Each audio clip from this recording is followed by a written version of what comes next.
오늘 말씀 가운데 보시면 사람들이 예수께서 만져주심을 바라고 자기 어린 아기를 데리고 예수님께 왔습니다. 예수님께서 바쁘시고 힘드시고 일이 많으신데 제자들이 볼 때는 예수님을 좀 편안하게 쉬게 해주고 싶다 이런 생각을 가지고 제자들이 예수님 앞에 이렇게 아기 데리고 나오지 마시기 바랍니다 이렇게 얘기했단 말이죠.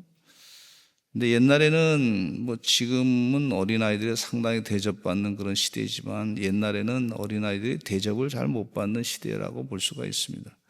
옛날에는 어린아이를 갖다가 그냥 우상의 제물로 바치기도 하고 그런 시대였거든요. 그러니까 아이들은 인권이 없었다고 보시면 될 그런 시대가 이 시대라고 보시면 됩니다.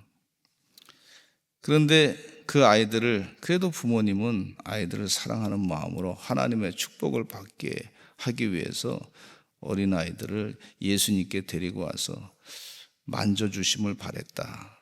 아마 기도해 주기를 바란 것으로 여겨집니다. 예수님의 손이 닿으면은 또 기도해 주면 아이들이 축복을 받게 되고 형통하게 되고 그 믿음을 가지고 아이들을 예수님께 데리고 나온 거예요. 그러니까 그것에 대해서 제자들은 예수님 귀찮게 하지 말라고 그렇게 했단 말이죠. 그러니까 예수님께서 하시는 말씀이 16절에 예수께서 그 어린아이들을 불러 가까이 하시고 이르시되 어린아이들이 내게 오는 것을 용납하고 금하지 말라. 하나님의 나라가 이런 자의 것이니라. 예수님께서 분명하게 말씀해 주고 있어요. 어린아이 같은 자가 하나님의 나라가 그들의 것이 될 것이다. 이렇게 가르쳐 주고 계신 것을 볼 수가 있습니다. 옛날에 그런 말이 있죠. 절에서 자란 아이는 중이 되고 교회에서 자란 아이는 그리스도의 제자가 된다. 또 목사가 된다. 그런 말이 있습니다. 맹모 삼천지교라고 하는 그런 말씀이 있는데 맹자의 어머니가 아이를 교육을 시키기 위해서 3번이나 이사 갔다고 하는 그런 말이죠. 근데 맹자의 어머니가 처음에는 장의사 집 옆으로 이사 갔더니 이 어린 맹자가 매일 놀 때 보니까 곡을 하는 거예요. 아이고 이제가 언제 오나 저제 오나 이렇게 노래를 부른 거예요. 그러니까 어머니가 생각하기를 이러면 안 되겠다 해서 다른 곳으로 또 이사 갔는데 시장 옆으로 이사를 갔어요. 시장 옆에 이사 갔더니 맹자가 노는 게 어떻게 노냐면 아줌마 어머니 잘 흉내가 안 되네. 남대문시장 갔더니 그거 잘하시더라고. 근데 이거 떨이 10원 20원 100원 이러면서 매 그러고 노는 거예요. 다 아는 내용 아닙니까? 그런데 이 맹자 어머니가 이래서는 안 되겠다 싶어가지고 아이를 서당으로 갔다가 이제 옆에 그쪽 옆으로 이사 갔어요. 그랬더니 이 아이가 그때 이제 글을 읽고 하늘천 따지 그렇게 이제 글을 읽었단 말이죠. 근데 그런 것을 보면 거기서 이제 살게 됐다. 그게 이제 맹모 삼천지교다. 3번이나 이사 갔다. 그런 내용이에요. 우리 어린아이들이 예수님 곁에 지내는 것이 축복인 줄로 믿습니다. 예수님께 자꾸 데리고 나와야 될 줄로 믿습니다. 교회에 데리고 나와야 될 줄로 믿습니다. 하나님 말씀을 자꾸 접하도록 힘써야 될 줄로 믿습니다. 존 웨슬레 목사님의 어머니 수산나 웨슬레는 이 웨슬레 목사님이 어렸을 때부터 그 자녀들이 한 20 몇 명 그렇게 낳았는데 중간에 죽고 난 자녀도 있고 그렇지만은 근데 그 자녀들을 가르칠 때 어렸을 때부터 히랍어로 주기도문을 가르치고 사도신경을 외우게 하고 라틴어로 그리고 그걸 못 외우면 밥을 안 주기도 하고, 그 고집을 꺾기 위해서 고집을 잘 이렇게 하나님 말씀으로 훈육하면서 꺾고 그랬어요. 그러면서 교육을 잘 시켰던 것을 볼 수가 있습니다. 그래서 그 교육을 통해서 이 자녀가 잘 말씀을 통해서 자라게 되고 자신들이 믿음 안에 살면서 나중에 성령 충만받아서 감리교를 만들고, 영국이 빈부격차가 심해가지고 혁명이 일어날 정도의 그런 상황이었는데, 그 유혈혁명, 피를 통한 유혈혁명, 프랑스같이 그런 혁명이 일어날 상황이었는데, 그런 상황을 이 말씀을 가지고 복음을 전함으로 말미암아 감리교 운동으로 그런 상황을 잘 극복하게 했어요. 그게 역사가의 증언이고 평가입니다. 신앙으로 이겨냈다. 우리 대한민국도 이 역사적인 위기 가운데서 교회가 나서서 기도 많이 해서 위기를 극복해야 될 줄로 믿습니다. 기도 많이 하고 많은 기도로 말미암아 승리하게 될 줄로 믿습니다. 근데 이 어린아이가 특징이 있는데, 뭐 여러 가지 좋은, 예수님께서 말씀하신 어린아이 뭐 고집이라든지 뭐 죄된 성품면 이걸 예수님께서 말씀하신 건 아니고, 어린아이가 웃을 때 보면 하루에 몇 번 웃냐면 하루에 보통 300에서 400번 정도 웃는다 그래요. 그 어린아이가 잘 웃잖아요. 어른들 보면 잘 웃잖아요. 생긋생긋 웃고. 그 모습이 참 보기가 좋습니다. 항상 기뻐하라고 하신 말씀과 같이. 근데 어른들은 몇 번이 웃냐면 하루에 20번도 안 웃는데, 주님의 은혜 가운데 우리 서산제일감리교 성도들은 자주 웃게 될 줄로 믿습니다. 보통 한 예수님 생각하고 하나님 생각하면 자꾸 웃으셔야 될 줄로 믿습니다. 근데 어린아이들을 보면은 저도 이렇게 자꾸 웃게 돼. 어린아이를 보면 자꾸 웃으니까, 또 웃는 모습 보니까 보기 좋으니까 자꾸 웃기려고 그러고, 저도 이렇게 웃어. 같이 웃어. 그러니까 웃으니까 어린아이를 보면서 힘이 나. 여러분, 웃으면요, 우리에게 하나님께서 주신 엔돌핀, 다이돌핀 뭐 아주 좋은 것들이 나온다 그러는데, 그렇게 하나님께서 항상 기뻐하라, 쉬지 말고 기도하라 그랬는데, 어린아이의 특징 가운데 웃는 거예요. 주님 은혜 가운데 서산제일감리교 성도들은 어린아이 심정을 가지고 예수님 생각하면 늘 기뻐하고 웃으시기를 간절히 축원합니다. 영적으로도 계속 주님 생각하면 기쁨이 넘치는 거예요. 영이 잘 되는 역사가 있는 거예요. 그런 은혜가 늘 임하시기를 간절히 축원합니다. 할렐루야. 사람들이 자꾸 세상 살다 보면 힘드니까 이 물질에 그냥 쌓여가지고 돈을 어떻게 좀 많이 벌까. 맨날 돈을 벌어봐야 말이죠, 뭐 삼성 회장의 그 사람보다 돈을 더 많이 벌 수 있겠습니까? 적으니까, 그러니까 맨날 우울한 거예요. 난 적구나 우울, 적구나 우울. 다른 사람과 비교하면 또 적구나 우울. 그러지 마시고 하나님이 다 책임져 주신다고 하는 믿음을 가지시고 하나님 역사하실 줄로 믿습니다. 우주 만물을 다스리시는 하나님, 그 은혜 가운데 살고 있는데 하나님 지혜 가운데 승리하게 될 줄로 믿습니다.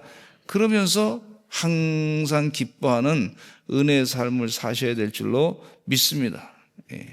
주님께서 어린아이 같은 심정을 가지고 하나님이 해결해 주실 줄로 믿습니다. 그런 마음을 가질 때 하나님 나라가 바로 우리의 것이 되는 줄로 믿습니다. 그런 은혜가 있으시는 하나님의 종들이 되시기를 간절히 축원합니다. 어떤 관리가 18절로부터 23절에 물었어요. 내가 무엇을 하여 영생을 얻겠습니까? 그랬더니 예수님께서 말씀하시기를 10계명을 지켰느냐? 간음하지 말라, 살인하지 말라, 도둑질하지 말라, 거짓 증언하지 말라, 내 부모를 공경하라. 그러니까 어렸을 때부터 했던 이 관리가 말이죠, 기분 좋아가지고 제가 어렸을 때부터 다 지켰습니다. 그럼 내가 영생을 얻겠군요. 탁 자신감이 탁 넘쳤어요. 그리고 돌아가려고 할 때 예수님이 잠깐만 예수님이 잠깐만 뭐라고 하셨냐면,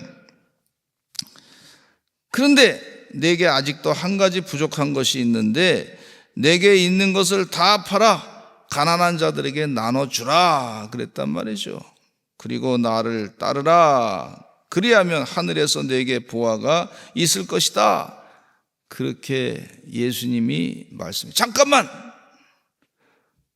여기에 포인트가, 잠깐만! 다 너 한 것 같은데 한 가지 딱 부족한 거 있는데 있는 것 다 팔아서 가난한 자들에게 나눠주라. 그렇게 예수님께서 말씀하셨단 말이죠. 그러니까 이 사람이 부자란 말이에요. 돈이 많단 말이에요. 그래서 돈 많은 부자가 생각해 보니까 돈이 많음으로 근심하고 돌아갔다. 이거 어떻게 다 팔아서, 그동안 내가 이거 모으느라고 얼마나 애썼는데 도둑질도 안 하고 간음도 안 하고 나쁜 짓도 안 하고 거짓 증언도 안 하고 이렇게 돈을 많이 모았는데 이거 좀 누리고 살라 그러는데, 아니 예수님 이거 다 팔아가지고 가난한 사람들에게 나눠주고 나를 따르라고 하니 얼마나 근심이 되겠습니까? 그 근심하고 돌아갔다 그랬어요. 근데 여기에 더해가지고 예수님이 또 하시는 말씀이 무서운 말씀을 또 하시더라고. 뭐라 그러냐면 이 24절에 보니까 예수님께서 또 무서운 말씀하셔요. 같이 읽어보겠습니다. 시작. 예수께서 그를 보시고 이르시되 재물이 있는 자는 하나님의 나라에 들어가기가 얼마나 어려운지 그랬어요. 하나님 나라에 못 들어간다 그랬어요. 이야, 재물이 있는 사람은. 그러면서 하시는 말씀이 또 뭐라고 말씀하셨냐면, 낙타가 바늘기로 들어가는 것이 부자가 하나님의 나라에 들어가는 것보다 쉬우니라. 이렇게 말씀하고 계세요. 야, 이 말씀 듣다 보니까 제자들이 어떻게 예수님, 그럼 누가 구원받을 사람이 어디 있습니까? 세상에. 이렇게 제자들이 반문한 거예요. 그랬더니 예수님이 하신 말씀이, 이르시되 무릇 사람이 할 수 없는 것을 하나님은 하실 수 있느니라. 그렇게 예수님께서 말씀해 주고 있어요.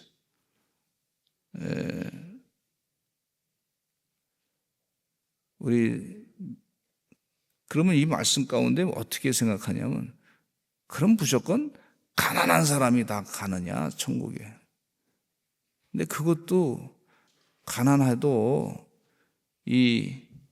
이거 다 가난해도 조그만 거 있다 할지라도 이게 다 내 겁니다. 이건 내 겁니다. 그런 사람은 또 자기 거기에 마음이 거기 딱 걸려가지고 천국에 못 들어갈 수 있다는 것으로 또 보여져요. 무슨 말씀이냐면, 간단하게 말씀드리면 이거 다 주님의 것입니다. 내가 가지고 있는 게. 주님이 필요하시면 쓰실 줄로 믿습니다. 그렇게 하는 사람하고, 심령이 가난한 자는 복이 있나니 천국이 저희 것임이라고 말씀하셨는데, 어떤 분은 보니까 조그만 거라도 이게 다 내 거야. 그냥 쭉 쥐고 그냥 내 욕심대로 쓰겠어. 이런 거 하고. 그 돈 많으신 분인데 이거 다 내 거 아니고 하나님의 것입니다. 주님 뜻대로 내가 사용하겠습니다. 이런 분하고, 이게 마음에서부터 차이가 있는 것을 볼 수가 있어요.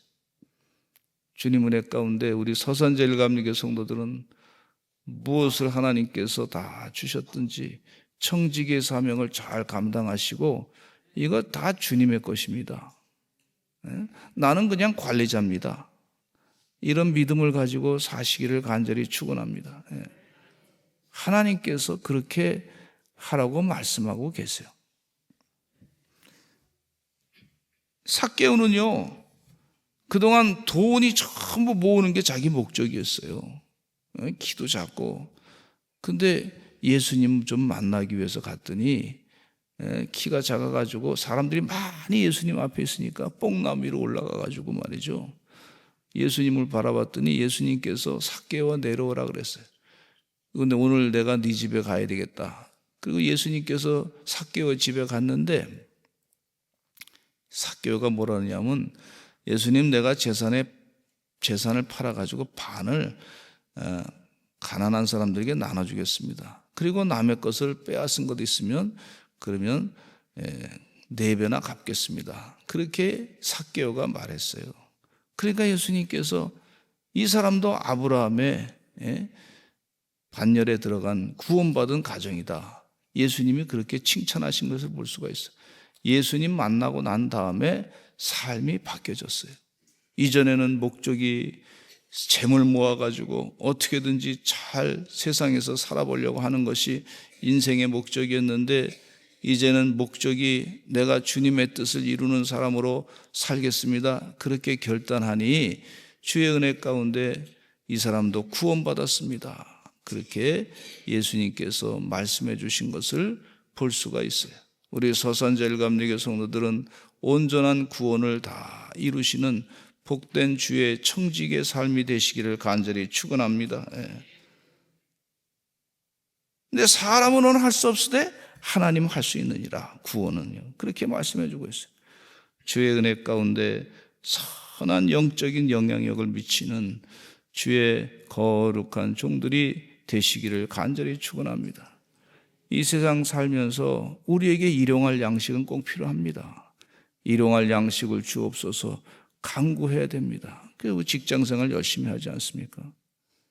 주님 은혜 가운데 최선을 다해서 벌고 최선을 다해서 저축하고 최선을 다해서 그 저축한 것 가지고 다른 사람을 사랑함으로 나눠주는 그런 지혜로운 주의 종들이 되시기를 간절히 축원합니다. 이게 요한 웨슬레 목사님의 경제 원칙이에요. 또 사업하시는 분은 사업을 잘해서 많은 사람들에게 일자리를 제공해주고 먹여 살리는 그런 귀한 일을 또 잘 감당하시기를 간절히 축원합니다.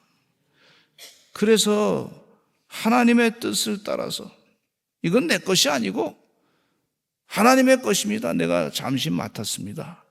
그런 청직의 마음을 가지고 이 땅에서 물질을 잘 관리하시는 주의 종들이 되시기를 간절히 축원합니다.